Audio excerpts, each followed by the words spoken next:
Brothers Karamazov by Fyodor Dostoevsky, translated by Constance Garnett. Book 10, Chapter 2. Children. And so, on that frosty, snowy and windy day in November, Kolya Krasotkin was sitting at home. It was Sunday, and there was no school.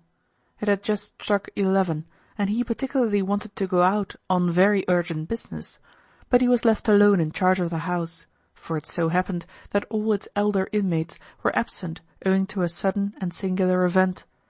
Madame Krasotkin had let 2 little rooms, separated from the rest of the house by a passage, to a doctor's wife with her 2 small children. This lady was the same age as Anna Fyodorovna, and a great friend of hers.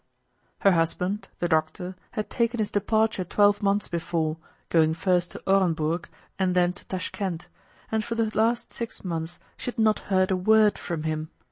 Had it not been for her friendship with Madame Krasotkin, which was some consolation to the forsaken lady, she would certainly have completely dissolved away in tears. And now, to add to her misfortunes, Katerina, her only servant, was suddenly moved the evening before to announce, to her mistress's amazement, that she proposed to bring a child into the world before morning. It seemed almost miraculous to everyone that no one had noticed the probability of it before. The astounded doctor's wife decided to move Katerina, while there was still time, to an establishment in the town kept by a midwife for such emergencies. As she set great store by her servant, she promptly carried out this plan and remained there looking after her. By the morning all Madame Krasotkin's friendly sympathy and energy were called upon to render assistance and appeal to someone for help in the case. So both the ladies were absent from home. The Krasotkin servant, Agafya, had gone out to the market, and Kolya was thus left for a time to protect and look after the kids, that is, the son and daughter of the doctor's wife, who were left alone. Kolya was not afraid of taking care of the house. Besides, he had Pereshvon, who had been told to lie flat, without moving, under the bench in the hall. Every time Kolya, walking to and fro through the rooms, came into the hall, the dog shook his head and gave 2 loud and insinuating taps on the floor with his tail. But, alas, the whistle did not sound to release him. Kolya looked sternly at the luckless dog, who relapsed again into obedient rigidity. The one thing that troubled Kolya was the kids. He looked, of course, with the utmost scorn on Katerina's unexpected adventure, but he was very fond of the bereaved kiddies, and had already taken them a picture book. Nastya, the elder, a girl of 8, could read, and Kostya, the boy, aged 7, was very fond of being read to by her. Krasotkin could, of course, have provided more diverting entertainment for them. He could have made them stand side by side and played soldiers with them, or sent them hiding all over the house. He had done so more than once before, and was not above doing it, so much so that a report once spread at school that Krasotkin played horses with the little lodgers at home, prancing with his head on one side like a trace-horse. But Krasotkin heartily parried this thrust, pointing out that to play horses with boys of one's own age, boys of 13, would certainly be disgraceful at this date, but that he did it for the sake of the kids, because he liked them, and no one had a right to call him to account for his feelings. The 2 kids adored him.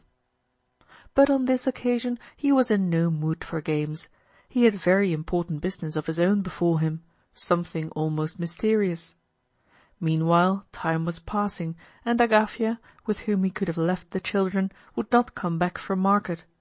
He had several times already crossed the passage, opened the door of the lodger's room, and looked anxiously at the kids, who were sitting over the book, as he had bidden them. Every time he opened the door they grinned at him, hoping he would come in and would do something delightful and amusing. But Kolya was bothered and did not go in. At last it struck 11, and he made up his mind once for all that if that damned Agafya did not come back within 10 minutes, he should go out without waiting for her, making the kids promise, of course, to be brave when he was away, not to be naughty, not to cry from fright. With this idea he put on his wadded winter overcoat with its catskin fur collar, slung his satchel round his shoulder, and, regardless of his mother's constantly reiterated entreaties that he would always put on goloshes in such cold weather, he looked at them contemptuously as he crossed the hall and went out with only his boots on. Perezvon, seeing him in his outdoor clothes, began tapping nervously, yet vigorously, on the floor with his tail. Twitching all over, he even uttered a plaintive whine. But Kolya, seeing his dog's passionate excitement, decided that it was a breach of discipline, kept him for another minute under the bench, and only when he had opened the door into the passage whistled for him. The dog leapt up like a mad creature, and rushed bounding before him rapturously. Kolya opened the door to peep at the kids. They were both sitting as before at the table, not reading, but warmly disputing about something. The children often argued together about various exciting problems of life, and Nastya, being the elder, always got the best of it. If Kostya did not agree with her, he almost always appealed to Kolya Krasotkin, and his verdict was regarded as infallible by both of them. This time the kids' discussion rather interested Krasotkin, and he stood still in the passage to listen. The children saw he was listening, and that made them dispute with even greater energy. "I shall never, never believe," Nastya prattled, "that the old women find babies among the cabbages in the kitchen garden. It's winter now, and there are no cabbages, and so the old woman couldn't have taken Katerina a daughter." Kolya whistled to himself. "Or perhaps they do bring babies from somewhere, but only to those who are married." Kostya stared at Nastya and listened, pondering profoundly. "Nastya, how silly you are!" he said at last, firmly and calmly. "How can Katerina have a baby when she isn't married?" Nastya was exasperated. "You know nothing about it," she snapped irritably. "Perhaps she has a husband, only he is in prison, so now she's got a baby." "But is her husband in prison?" the matter-of-fact Kostya inquired gravely. "Or, I tell you what," Nastya interrupted impulsively, completely rejecting and forgetting her first hypothesis. "She hasn't a husband, you're right there, but she wants to be married, and so she's been thinking of getting married, and thinking of it, till now she's got it, that is, not a husband, but a baby." "Well, perhaps so," Kostya agreed, entirely vanquished. "But you didn't say so before, so how could I tell?" "Come, kiddies," said Kolya, stepping into the room. "You're terrible people, I see." "And Perezvon with you," grinned Kostya, and began snapping his fingers and calling Perezvon. "I'm in a difficulty, kids," Krasotkin began solemnly, "and you must help me. Agafya must have broken her leg, since she has not turned up till now. That's certain. I must go out. Will you let me go?" The children looked anxiously at one another. Their smiling faces showed signs of uneasiness, but they did not yet fully grasp what was expected of them. "You won't be naughty while I'm gone. You won't climb on the cupboard and break your legs. You won't be frightened, alone, and cry." A look of profound despondency came into the children's faces. "And I could show you something as a reward, a little copper cannon, which can be fired with real gunpowder." The children's faces instantly brightened. "Show us the cannon," said Kostya, beaming all over. Krasotkin put his hand in his satchel, and pulling out a little bronze cannon, stood it on the table. "Ah, you're bound to ask that. Look, it's on wheels." He rolled the toy on along the table. "And it can be fired off, too. It can be loaded with shot and fired off." "And it could kill anyone?" "It can kill anyone. You've only got to aim at anybody." And Krasotkin explained where the powder had to be put, where the shot should be rolled in, showing a tiny hole like a touch-hole, and told them that it kicked when it was fired. The children listened with intense interest. What particularly struck their imagination was that the cannon kicked. "And have you got any powder?" Nastya inquired. "Yes." "Show us the powder too," she drawled with a smile of entreaty. Krasotkin dived again into his satchel and pulled out a small flask containing a little real gunpowder. He had some shot, too, in a screw of paper. He even uncorked the flask and shook a little powder into the palm of his hand. "One has to be careful there's no fire about, or it will blow up and kill us all," Krasotkin warned them sensationally. The children gazed at the powder with an awe-stricken alarm that only intensified their enjoyment. But Kostya liked the shot better. "And does the shot burn?" he inquired. "No, it doesn't." "Give me a little shot?" he asked in an imploring voice. "I'll give you a little shot. Here, take it. But don't show it to your mother till I come back, or she'll be sure to think it's gunpowder, and will die of fright and give you a thrashing." "Mother never does whip us," Nastya observed at once. "I know. I only said it to finish the sentence. And don't you ever deceive your mother except just this once, until I come back. And so, kiddies, can I go out? You won't be frightened and cry when I'm gone?" "We shall cry," drawled Kostya, on the verge of tears already. "We shall cry. We shall be sure to cry," Nastya chimed in with timid haste. "Oh, children, children! How fraught with peril are your years! There's no help for it, chickens. I shall have to stay with you, I don't know how long.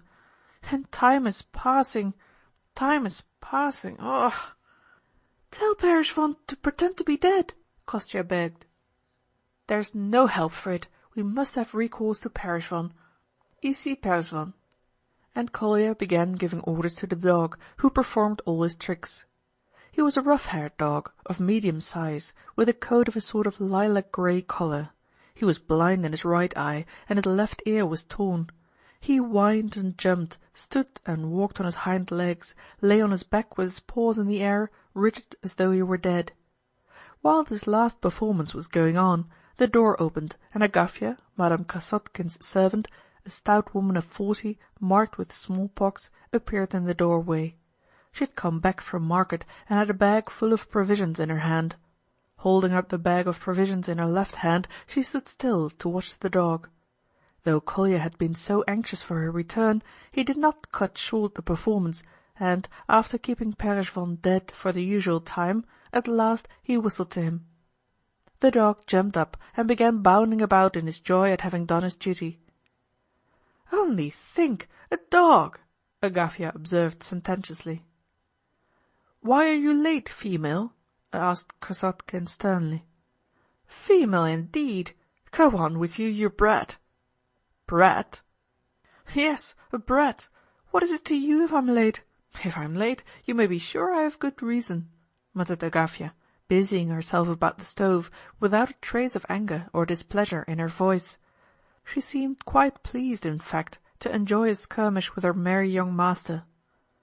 "Listen, you frivolous young woman," Krasotkin began, getting up from the sofa. "Can you swear by all you hold sacred in the world, and something else besides, that you will watch vigilantly over the kids in my absence? I'm going out." "And what am I going to swear for?" laughed Agafya. "I shall look after them without that." "No, you must swear on your eternal salvation, else I shan't go." "Well, don't then. What does it matter to me? It's cold out. Stay at home." "Kids," Kolya turned to the children, "this woman will stay with you till I come back, or till your mother comes, for she ought to have been back long ago. She will give you some lunch too. You'll give them something, Agafya, won't you?" "That I can do." "Good-bye, chickens. I go with my heart at rest. And you, Granny," he added gravely in an undertone, as he passed Agafya, "I hope you'll spare their tender years and not tell them any of your old woman's nonsense about Katerina. Ici, Pereshvon." "Get along with you," retorted Agafya, really angry this time. "Ridiculous boy! You want a whipping for saying such things, that's what you want." End of Chapter 2 of Book 10.